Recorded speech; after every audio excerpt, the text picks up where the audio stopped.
right? I think that we're tempted sometimes to believe this is just another election, that we have a lot of time to figure this out. I don't think we're working with a lot of time here. Give you a bit of background about myself and what guides me in this journey. My parents came to this country 40 years ago with no money in their pocket. In a single generation, I have gone on to found multiple successful companies. I did that while marrying my wife, Apurva. She's a throat surgeon. She's going to full day at work today, and she'll be a full day at work tomorrow before flying down just in time for the debate tomorrow night. She's a throat surgeon saving lives, raising our 2 sons, and following our faith in God. That's the American dream. Thank you. How are you, man? 14. I'm glad to see the next generation here. How about you, man? 14 and 18-year-olds here at the Republican Party event the night before the debate. I'm happy to see it. That's what we're in this for the next generation. But I am worried that that American dream is not going to exist for our 2 sons and their generation, for your generation, unless we all step up and actually do something about it. I was talking to a smaller group of you earlier. We are in the middle of a war in this country. It is not a war between black and white, as the media would have you believe. It is not even a war between Democrats and Republicans, not really. It's deeper than that. It is a war between those of us who believe in our national founding ideals, that all men are created equal, endowed by their Creator with certain inalienable rights, among these life, liberty, and the pursuit of happiness. Those of us who believe that you get ahead in this country not on the color of your skin, but on the content of your character and your contributions. Those of us who believe in free speech and open debate, that you have the right to express yourself as long as I get to in return. Those of us who believe that these ideals form the backbone of the greatest nation known to man, and that even though we are an imperfect nation, we are founded on the pursuit of a more perfect union, the pursuit of liberty, equality, and justice for all. That is one side of this war. And then on the other side, we have this fringe minority in this country who believes that your identity is based on your race, your gender, your sexuality. That if you're black, you're disadvantaged. That if you're white, you're privileged. No matter your economic background or your upbringing. That we have to stop burning carbon here in the United States, even as we shift those same carbon emissions to places like China. That maybe we can use our military to defend somebody else's border halfway around the world. But if we use our own military to defend our own border, somehow that means you're racist or you're xenophobic. And by the way, if you disagree with anything of what I've just said, that automatically means that you're racist or a homophobe or a transphobe or a climate denier. At a moment in our history where there is no greater damnation than to be called one of these things, against which most Americans are just choosing to bend the knee. That is the other side of this war. And I call it a war because there is no middle ground here. Either you believe in free speech or you believe in censorship. You can't have both. Either you believe in meritocracy or you believe in group quotas. You cannot have both of these things. Either you believe in American exceptionalism or you believe in American apologism. You can't have both of these things at the same time.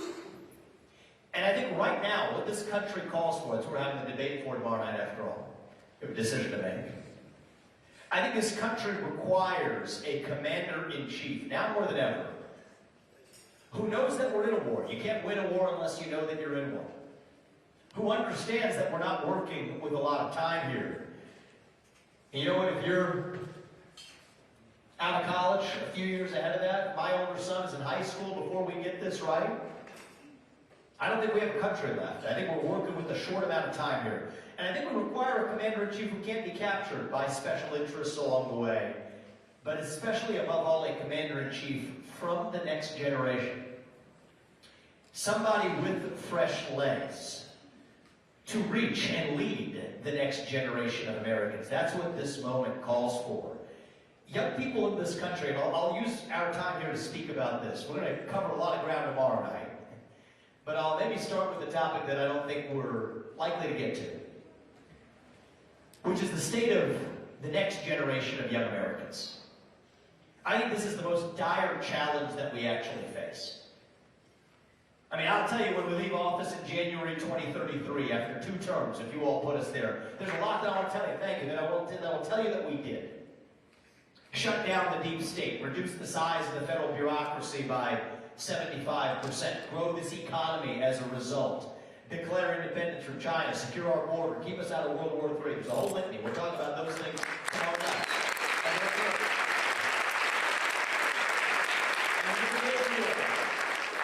But the thing I want to tell you above all, when I leave that office in January 2033, is that our 2 sons and their generation, that they are once again proud to be citizens of this nation.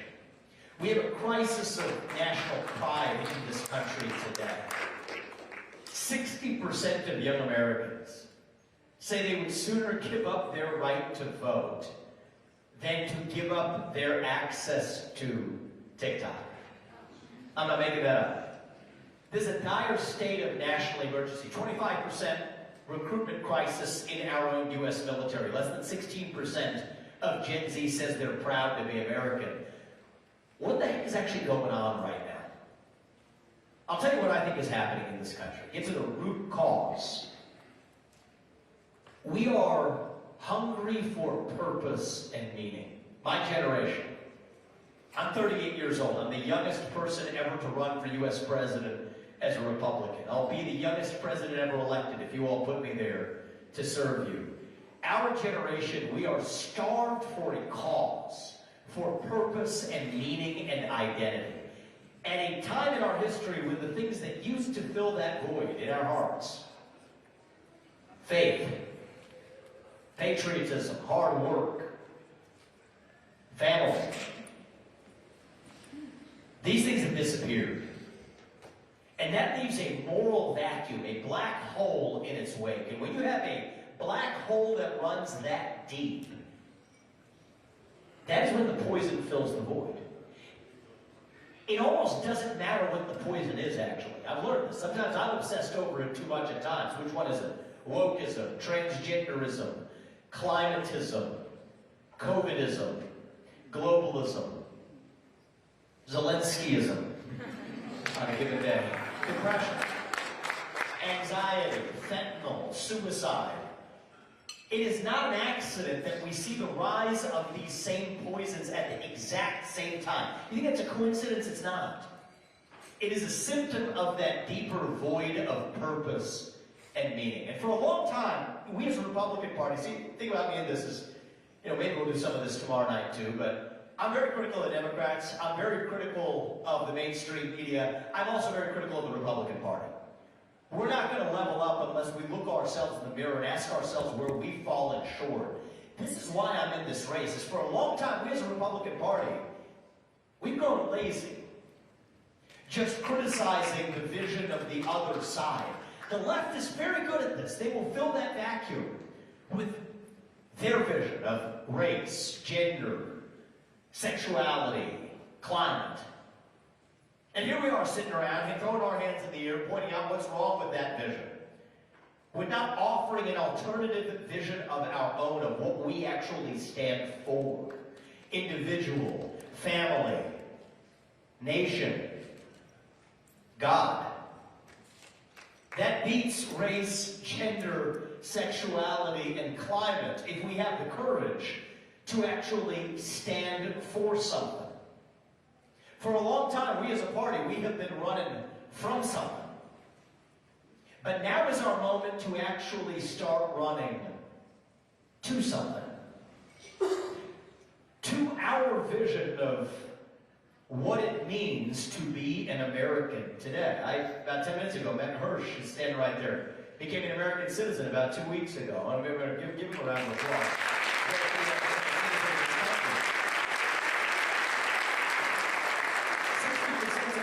score on the civics test. I made sure he passed it. He said he got 100, so that's a good score, man. What does it mean to be an American? That's what that's about. To me, it means we believe in the ideals of the American Revolution, the ideals that set this country into motion 250 years ago. Ideals like meritocracy and the pursuit of excellence, that we get ahead in this country, not in the color of our skin, but in the content of our character. That is why I've said that we will end affirmative action and race-based quotas in every area of American life. It's been a cancer on our national soul. What does it mean to be an American? It means we believe in the rule of law. And I say this as the kid of legal immigrants to this country.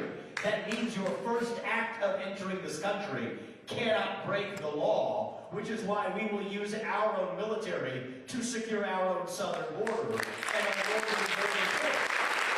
That's what it means to stand for the rule of law.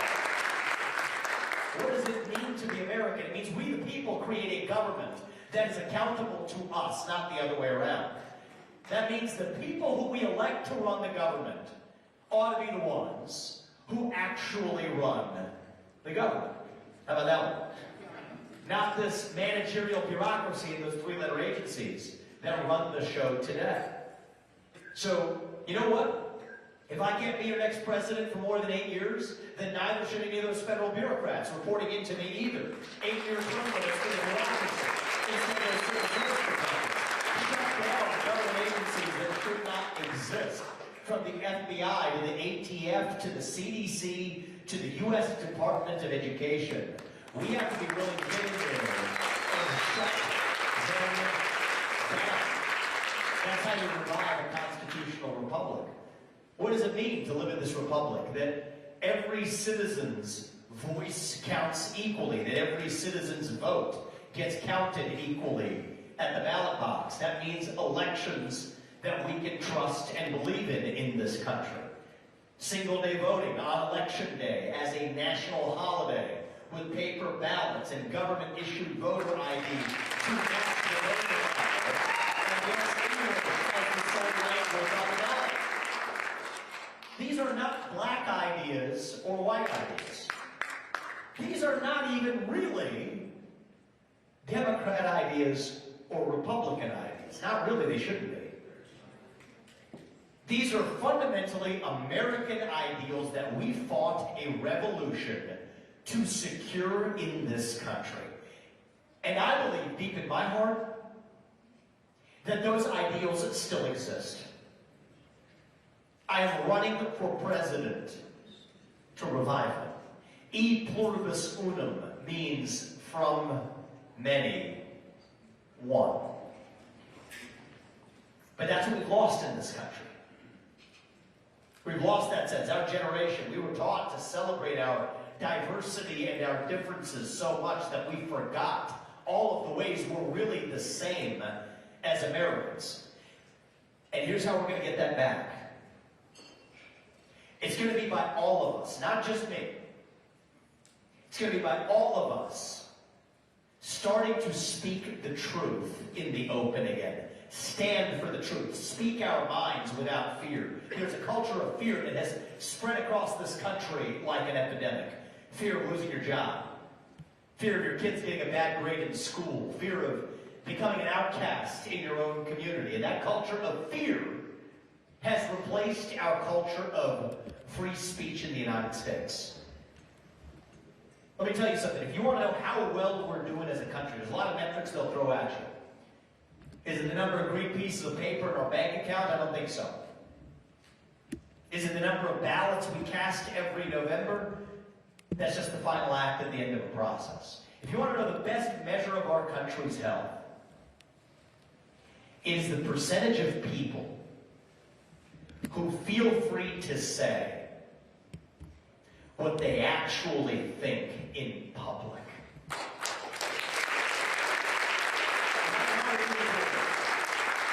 The only way we're going to do better is by all of us, not just me, every one of us, starting to speak the truth in the open. Say in public what you will say in private at the dinner table.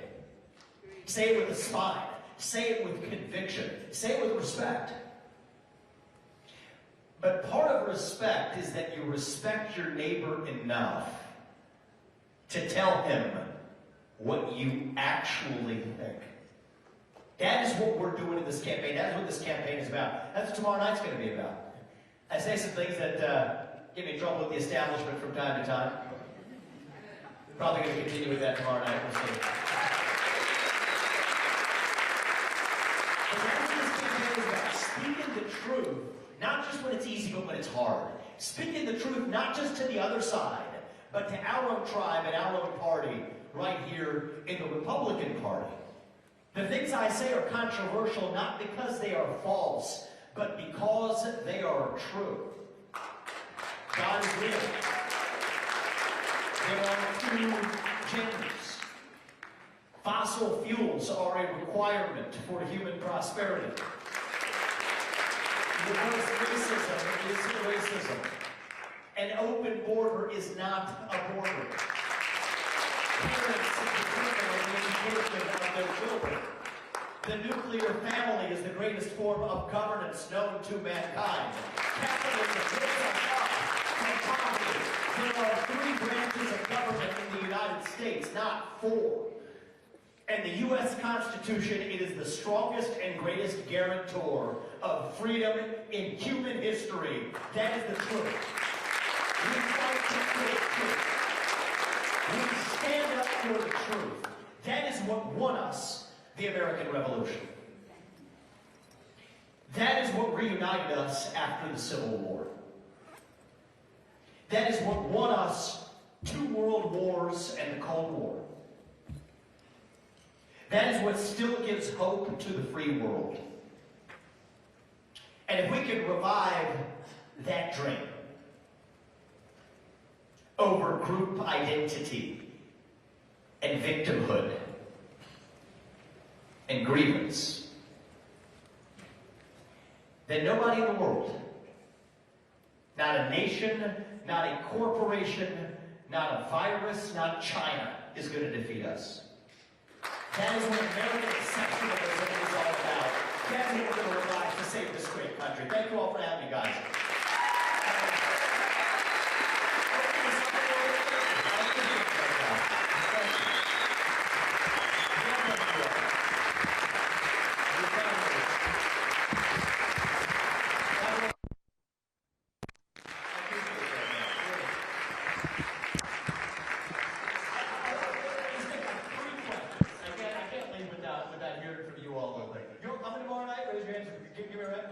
Tell me if you're coming tomorrow night. You do? All right. Well, this guy's working out. That's good. That's good. We'll take 3 questions and then we'll head out. We'll go to you get the final word, young man. How old are you? 13-year-old gets the final question. We'll go to you in the back and then we'll bring it back up. Right there, then I'll come to you and then we'll go back. Sir. All right. Yeah. So I'm a future healthcare provider, and I know you got asked back in September about your view on healthcare reform, and you basically said that as president you can't do much, and that Without Congress. Without Congress, yes. So if by some miracle Congress gets their crap together, what bill would you like to see sent to your desk if you were to become president that has to do with healthcare reform? Yeah, so look, I think this is a day-long discussion here. I would say that the thing the president can do is reform the FDA, bring down the barriers for new medicines coming to market. That's the #1 way to bring down prescription drug prices. And then also reform the VA, which is one of the most broken systems. That reports in through a bureaucracy. Both of those are within the purview of the president to fix. Beyond that, I want to see steps towards effectively increasing competition and choice. And one of the top things that's not controversial that should be in that bill is release the special antitrust exemptions for health insurance companies.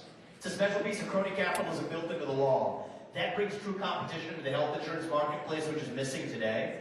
And then I think you're going to see a lot more plans to offer not just the kind of expensive, biased, pill-pushing incentive that creates for doctors, but actually look at covering a lot of forms of preventative medicine and even health promotion that are missing in the insurance marketplace today. So those would be some basic principles for health reform that I'd be able to drive through. And like you, I think this has been a long-time passion area of mine. And at least through the executive branch, we'll fix the FDA and the VA and get that much done. Great question, man. Come right here.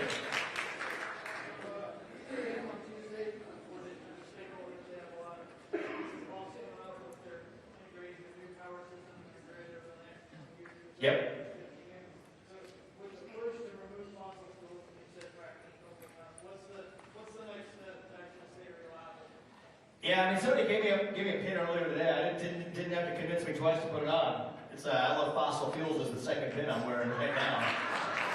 So you don't have to convince me. You're preaching to the converted here, which I appreciate.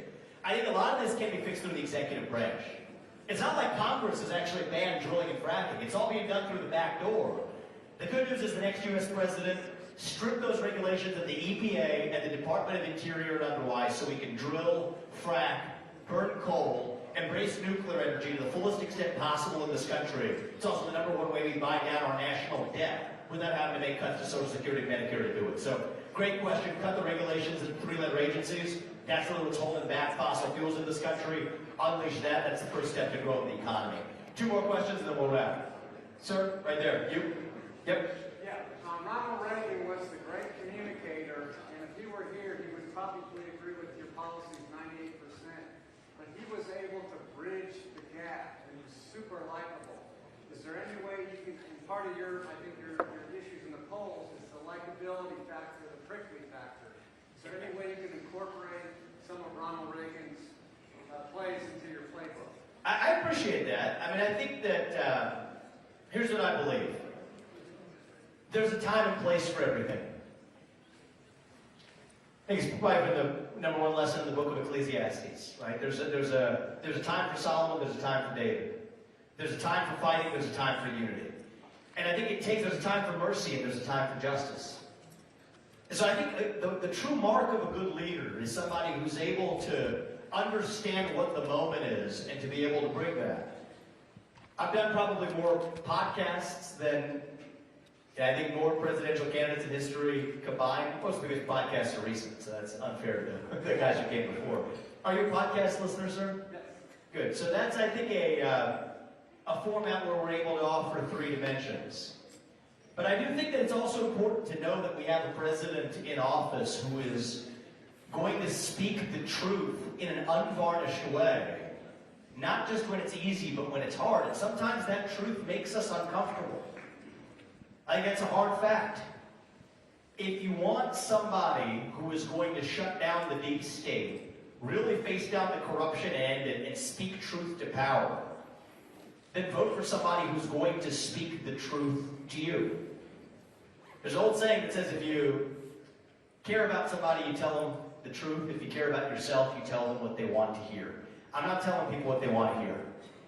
My strategy in this race is I'd rather speak the truth and lose an election than to win by playing some carefully threaded snakes and ladders.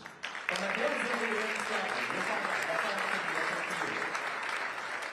But I'll also say one of the ways I care deeply about national unity, actually. And I have a different theory of national unity. And it's such an important question, and I'm glad you asked it.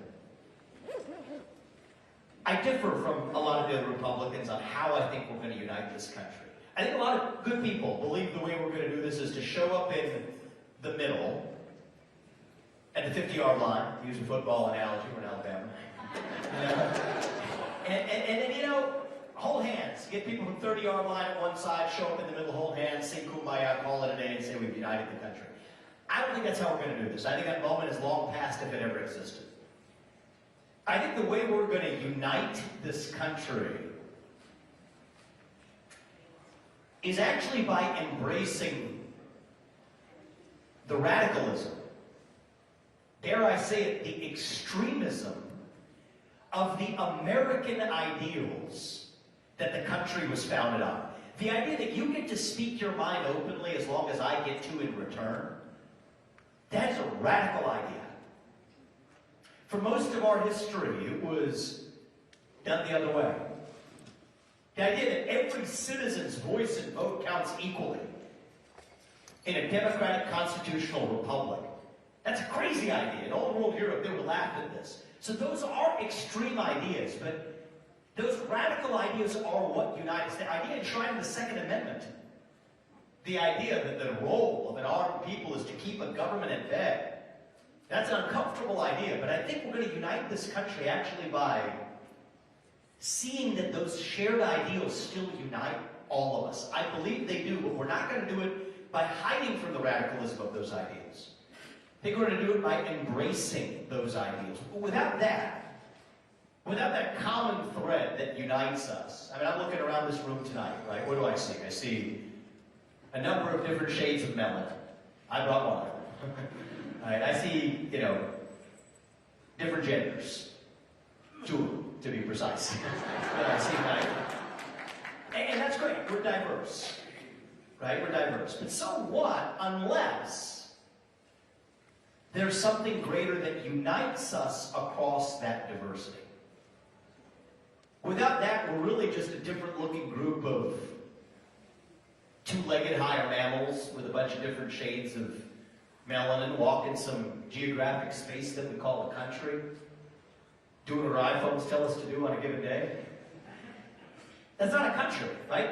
Our country is a vision of what that place can be. So I agree with you. We need a president who can articulate what that vision is. Not just what are we running from, but what are we running to. But the moment we live in now requires, I believe, right? And everybody's going to give you their flavor of this. I'm going to give you mine. I will not be the person who walks in here and tells you that it is morning in America. So Reagan said, I'm borrowing from him. I admire Reagan. But I'm not going to tell you it's morning in America because it's not. But I believe it can be. I'm not going to tell you that the American dream is alive and well. It is not. It is alive and hanging on for life support. But I think it can be. And the way I see it is, and I'll say this as I go to the young man for the last question, as I promised. I don't think we have to be that nation in decline. I don't think we have to be ancient Rome, actually. I think as a nation right now, we're really just a little young, actually. Going through our own version of adolescence.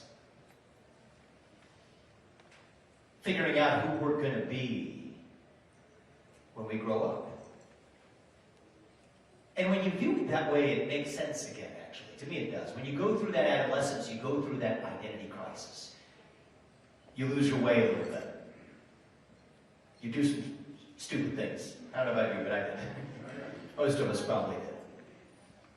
But we are stronger for it when we get to our adulthood on the other side.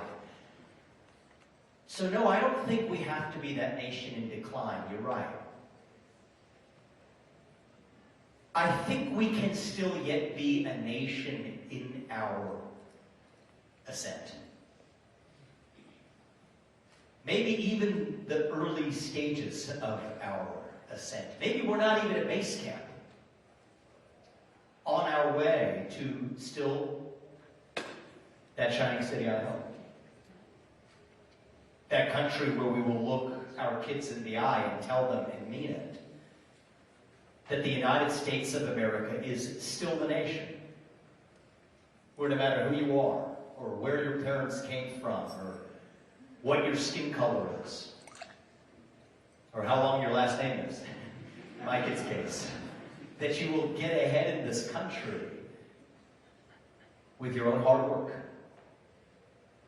your own commitment, your own dedication, and that you know what? You are free to speak your minds at every step of the way. And so, I do believe there's a time and place to unite this country. I'm in this race because I believe I can reach that next generation more effectively than anybody else in this race. We have time and place for everything. Tomorrow night's a debate stage. We're in the middle of a race, and there are some deep differences in this party, and I don't intend to play with kid gloves, and you shouldn't want people vetted for running for U.S. president to sit across the table from Xi Jinping being trained to play with kid gloves either. I think we want to know somebody's going to be able to fight to represent this country in society.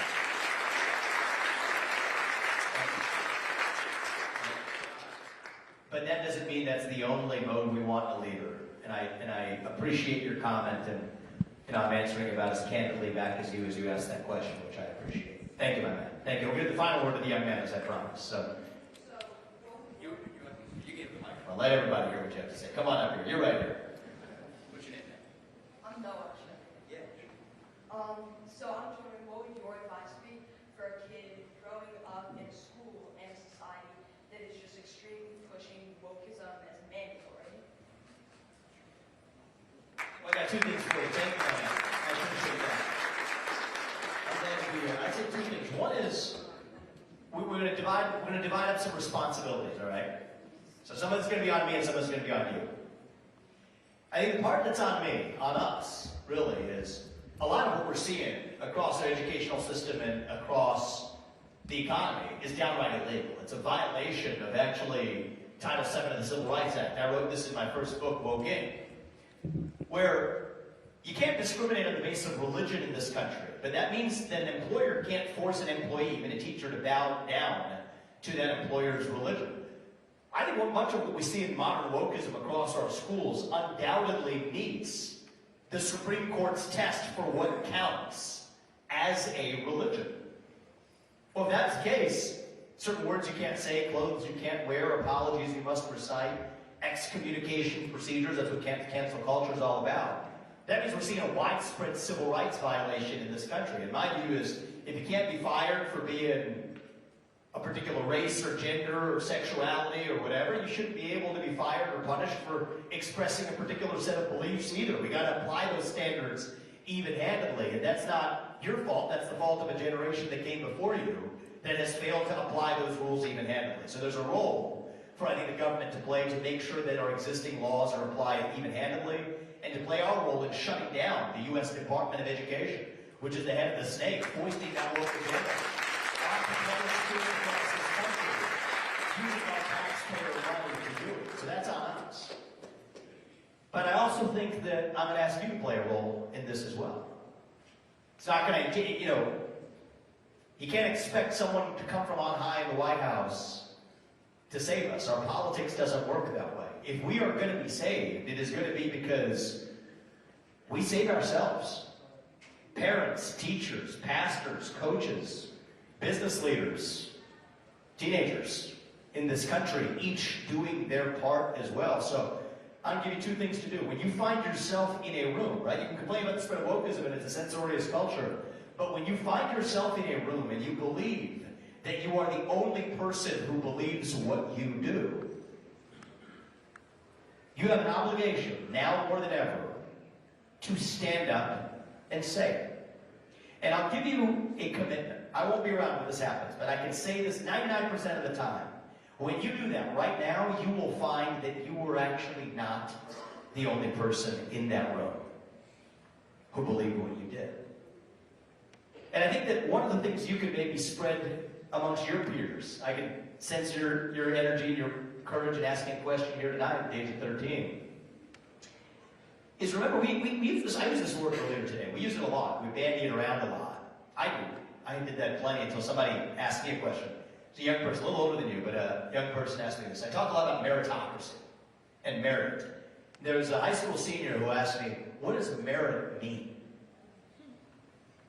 Actually made me pause for a minute, made me think about it. I said, think about that, actually.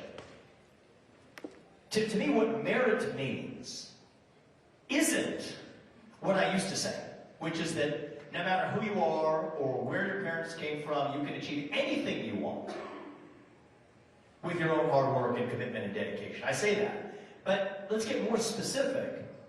We don't all have the same God-given talents, right? I wanted to play in the NBA when I was in your age. It wasn't going to work out. That wasn't the gift that God gave me. And maybe not you either. Maybe, I don't know. So it's not that we all have the same God-given gifts, but we each have our own unique God-given gift. Every one of us does. And a true meritocracy is a society, a country in which you can achieve the maximum of your God-given potential without anybody else, not a government, not a system, not a toxic ideology of wokeism or anything else, standing in your way. That's what true meritocracy is. That's what the United States of America is all about. We are founded on the idea that your God-given gift, we're all equal because we're made in the image of God, but we're all given different gifts by God, and this is the country that allows you to achieve the maximum of that God-given potential. So you know what? We got an election next year. If you all put me there, or your parents put me there, I'm going to do my part. You do yours. And if we each do that, I have full confidence that our country's best days can still be ahead of us. And it will take some minds from the next generation. A generation, you know, you have to be in your stage of you are in life, your best days in life are still yet ahead of you. And I think it's going to take people whose best days are still yet ahead of them to see a country whose best days are still yet ahead of itself too. So that's where we're headed. That is what we are running to. And with your help, that's what we're going to revive to save this great country.